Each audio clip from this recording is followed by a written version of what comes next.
Amici, bentornati al Garage della Bassa. Come va? Un po' meglio questo set? Un po' meglio rispetto allo scorso video? Secondo me sì, io qua sotto ho il mio monitor per vedere che tutto stia andando bene e posso dire che in effetti mi piace. Abbiamo aggiunto qualche lucina, abbiamo aggiunto qualche LED, ho cercato di ridistribuire un attimino la luce sfruttando bene quella naturale e quella artificiale che voi ovviamente in camera non potete vedere. Fatemi sapere cosa ne pensate del risultato, ma soprattutto veniamo all'argomento principale di questo video, cioè torniamo a parlare dell'Advanced Pack Avante Mark III Nero. Nello scorso video infatti abbiamo fatto un po' di test in pista e in linea generale posso dire di esserne rimasto un po' deluso. Per quale motivo? Perché montato secondo le istruzioni che ci dà la Tamiya, quindi quelle che in realtà bisognerebbe seguire scrupolosamente se si sta iniziando a correre nel mondo delle Mini 4VD, il risultato non era assolutamente niente di che. Salti storti, non migliorava con il passare del tempo, anzi continuava a peggiorare,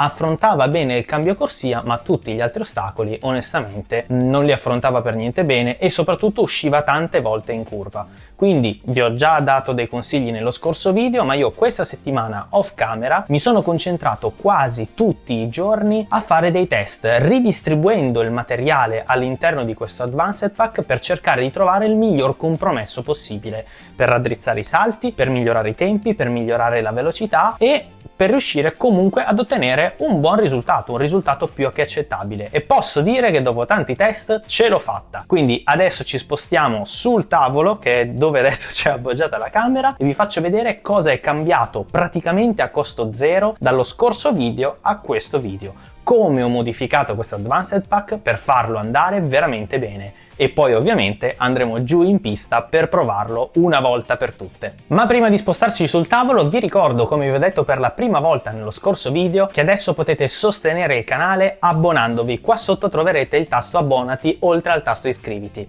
L'iscrizione, come al solito, è sempre gratuita e mi dà una grande mano perché nell'aumentare dei numeri aumentano anche le visualizzazioni e aumenta anche la visibilità con alcuni eventuali sponsor che potrebbero decidere di associarsi al canale.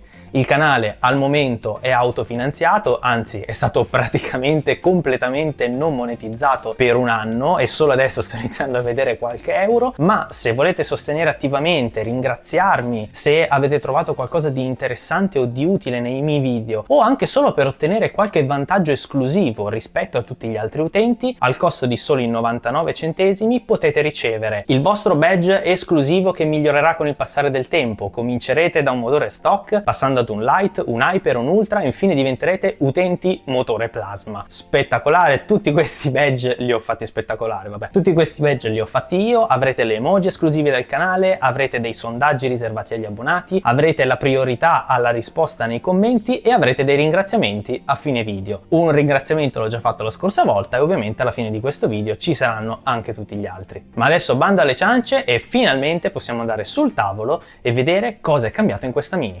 Siete pronti? Andiamo! Ed eccoci tornati al tavolo con questo modellino, quindi cominciamo subito ad aprirlo perché ci tengo a mostrarvi in maniera più trasparente possibile tutto ciò che è rimasto lo stesso e tutto ciò che invece è cambiato. Partiamo appunto dall'interno, gli ingranaggi sono proprio gli stessi, il motore è lo stesso, non ho nemmeno cambiato il light dash con magari uno che avevo già, è proprio quello della scatola, ma sono cambiati i pignoni del motore. Come potete vedere adesso monta quelli viola. Per quale motivo? Perché mi sono reso conto che l'altra volta evidentemente nei test purtroppo uno dei due pignoni si era rotto e secondo me questi non solo costano di meno ma sono anche decisamente migliori, sono più resistenti, reggono meglio, trasmettono meglio, quindi ho preferito cambiarli, anzi ho dovuto farlo perché quando un ingranaggio si rompe va per forza cambiato. Tutto il resto invece è rimasto esattamente così com'era. Ma andiamo a trattare l'elefante nella stanza, quindi qualcosa che sicuramente avete già notato e di cui ancora non abbiamo parlato, cioè i roller. Come vedete ho deciso di utilizzare dei roller contenuti all'interno di un pack MA, proprio come vi avevo consigliato nello scorso video, quindi per coerenza eccoli qua. E come vi dicevo il mio obiettivo all'inizio era quello di cercare di ridistribuire il più possibile il materiale più che di cambiarlo, quindi non li ho nemmeno aggiunti, ho deciso solo di creare questo setup con 4 roller davanti e 2 di dietro, perché sì è vero che i roller li ho cambiati però ci tenevo a cambiare il meno possibile. Se iniziamo ad aggiungere correggere, ovviamente poi non finiamo più e perdiamo il senso di questo video. Perché ho messo 4 roller davanti e soltanto 2 dietro? Beh, prima di tutto perché volevo rispettare il numero dei 6 roller che era stato scelto da Tamiya per questo pack, e poi perché ho notato che facendo dei cambiamenti nel setup la Mini aveva iniziato ad andare veramente molto forte in pista, al punto che anche questi roller MA comunque non reggevano e la Mini usciva fuori in alcuni casi in alcune curve. Quindi ho deciso di spostare più roller possibili davanti per aumentare la stabilità del muso, mentre invece dietro sappiamo che la quantità di roller, diciamo, non è proprio qualcosa di estremamente fondamentale. Ho deciso di togliere da sotto l'FRP che faceva da supporto freno e invece l'ho spostato sopra ed è diventato il supporto dei roller anteriori. Quindi sì, sicuramente ve ne sarete già accorti, la parte davanti è più stretta rispetto alla parte dietro e questa cosa ha cambiato completamente il comportamento della Mini in pista. Quella che invece prima era la barra anteriore è diventata la barra posteriore per supportare i roller, mentre di sotto è rimasto praticamente tutto invariato. Quindi utilizziamo ancora l'FRP denominato con Italia banana come antiaggancio e il piattone del freno, ma come vi dicevo nello scorso video ho deciso di cambiare le viti. Adesso non sono più delle viti che sono troppo corte e rendono poco resistente il posteriore, ma sono delle viti più lunghe, esattamente come quelle che sono state fornite per i mass dumper, che riescono ad attraversare tutto il telaio e ad essere bloccate dietro con un dadino e una rondella tagliata. Quindi adesso possiamo dire che anche sul lato posteriore la Mini dà effettivamente la sensazione di essere molto più solida rispetto a prima. Direi che ho detto tutto quello che c'era da dire, avete visto che è cambiato veramente poco, ma adesso che andremo in pista vi renderete conto di quanto è cambiato il comportamento di questa Mini in pista e poi faremo anche una prova a tempo con tutti e 3 i setup della pista come li avete visti l'altra volta. Prendiamo la nostra scatola, andiamo a prendere le batterie e ci vediamo in pista.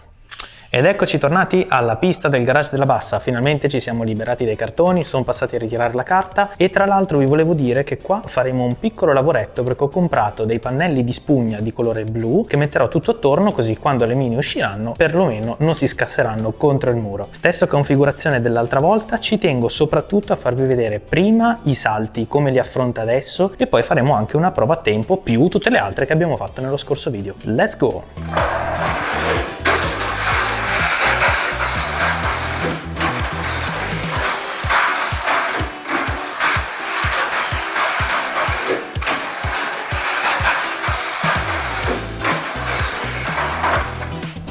Niente male, eh?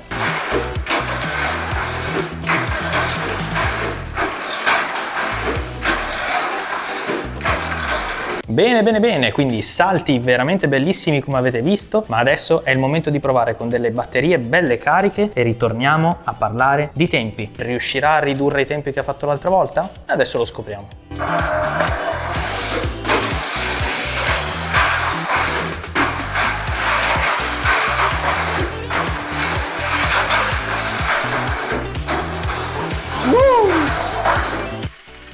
Che spettacolo! Abbiamo tirato giù 1,5 secondi su una pista così piccola. 1,5 secondi. Ma vi rendete conto? Praticamente con gli stessi materiali che avevamo l'altra volta, sono soltanto cambiati i roller e i pignoni motore. Il resto è tutto quello che è incluso nel kit. Però giustamente alcuni di voi adesso si staranno chiedendo: sì, però hai provato senza freni. Con i freni come va? Lo vediamo subito.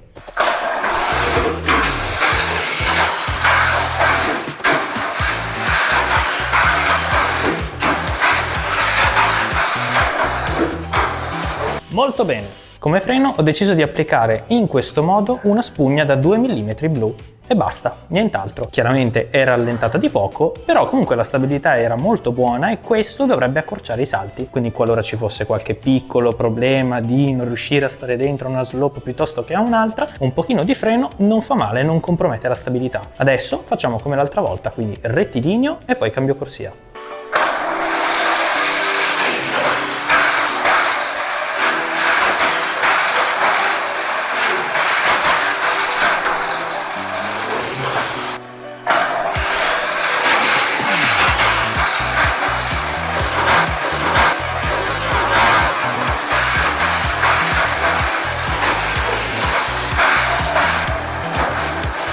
Urca, ha passato proprio il cambio corsia per un pelo, e ha chiuso con un bellissimo 8,97. Onestamente non ricordo i tempi che avevamo fatto l'altra volta con la configurazione con il cambio corsia e quella completamente piana, ma se non ricordo male tutti erano sopra il 10, o forse soltanto quello in completo rettilineo era appena sotto il 10, ma sono sicuro che tutti i tempi sono migliorati, quindi sì, questo è un ottimo setup e abbiamo fatto un gran bel lavoro. Sono contento. Bene, io sono davvero contento del risultato di oggi. Siamo riusciti a prendere una Mini che Tamiya, con le sue istruzioni poco chiare, a volte un po' fuorvianti, non era riuscita a rendere performante, e abbiamo ridistribuito i materiali in modo da riuscire a ottenere un risultato eccezionale. E voi cosa ne pensate del risultato che abbiamo raggiunto? Io spero di esservi stato utile, spero che questo video vi sia piaciuto e ci ritroviamo sempre qui nel prossimo video, al Garage della Bassa. Ciao!